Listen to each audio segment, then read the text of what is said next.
Your Excellency, my friend, President Emmanuel Macron, Sri Piyush Goyal, Commerce and Industry Minister, Sri Jyotiraditya Scindia, Minister of Civil Aviation, Sri Ratan Tata, Chairman of Tata Trust, Sri N. Chandrasekharan, Chairman Tata Sons, Mr. Campbell Wilson, CEO Air India, Mr. Guillaume Faury, CEO Airbus। सबसे पहले मैं air India और Airbus को इस landmark agreement के लिए बहुत बहुत बधाई और शुभकामनाएं देता हूं। इस कार्यक्रम से जुड़ने के लिए मेरे मित्र राष्ट्रपति मैक्रो को मैं विशेष रूप से धन्यवाद करता हूं। यह महत्वपूर्ण डील भारत और फ्रांस के गहराते संबंधों के साथ साथ भारत के सिविल एविएशन सेक्टर की सफलताओं और आकांक्षाओं को भी दर्शाती है। आज हमारा सिविल एविएशन सेक्टर भारत के विकास का अभिन्न हिस्सा है। सिविल एविएशन को मजबूत करना हमारी नेशनल इंफ्रास्ट्रक्चर स्ट्रेटेजी का एक महत्वपूर्ण पहलू है। पिछले 8 वर्षों में भारत में हवाई अड्डों की संख्या 74 से उछलकर 147 हो गई है, यानी लगभग 2 गुनी बढ़त।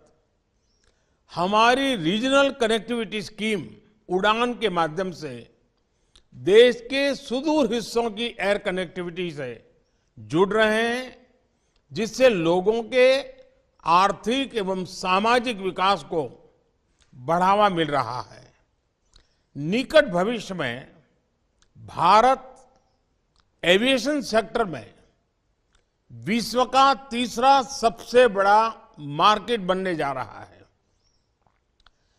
कई आकलनों के अनुसार भारत को अगले 15 वर्षों में 2000 से अधिक विमानों की आवश्यकता होगी। आज की ऐतिहासिक घोषणा इस बढ़ती मांग को पूरा करने में सहायक होगी। भारत की make in India, make for the world vision के तहत एरोस्पेस मैन्युफैक्चरिंग में अनेक नए अवसर खुल रहे हैं। ग्रीनफील्ड और ब्राउनफील्ड एयरपोर्ट्स के लिए ऑटोमेटिक रूप से 100% एफडीआई का प्रावधान रखा गया है। उसी तरह ground handling services, maintenance, repair and overhaul यानी एमआरओ में भी 100% एफडीआई की अनुमति दी गई है।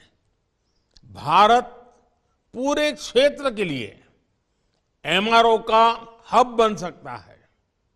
आज सभी ग्लोबल एविएशन कंपनीज भारत में मौजूद है। मैं उन्हें इन अवसरों का पूरा लाभ उठाने के लिए आमंत्रित करता हूं।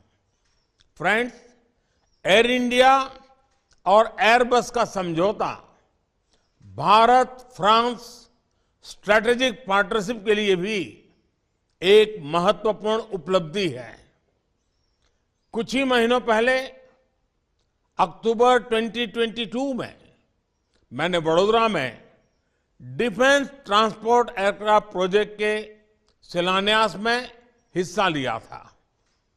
2.5 बिलियन यूरो के निवेश से बन रहे इस प्रोजेक्ट में भी टाटा और एयरबस की साझेदारी है।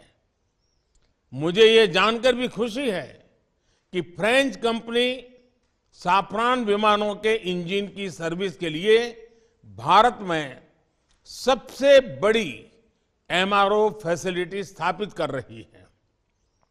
आज इंटरनेशनल ऑर्डर और मल्टीलेटरल सिस्टम की स्थिरता और संतुलन सुनिश्चित करने में भारत फ्रांस भागीदारी प्रत्यक्ष भूमिका निभा रही है। चाहे इंडो पैसिफिक क्षेत्र में सुरक्षा और स्थिरता का विषय हो या वैश्विक फूड सिक्योरिटी तथा हेल्थ सिक्योरिटी, भारत और फ्रांस साथ मिलकर सकारात्मक योगदान दे रहे हैं। राष्ट्रपति मैक्रो, मुझे विश्वास है कि इस वर्ष हमारे द्विपक्षीय संबंध और भी नई ऊंचाइयों को छुएंगे। भारत की G20 अध्यक्षता के अंतर्गत हमें साथ मिलकर काम करने के लिए और अधिक अवसर प्राप्त होंगे। एक बार फिर से आप सभी को बहुत बहुत धन्यवाद और बहुत बहुत शुभकामनाएं। वीके न्यूज, राष्ट्र के नाम।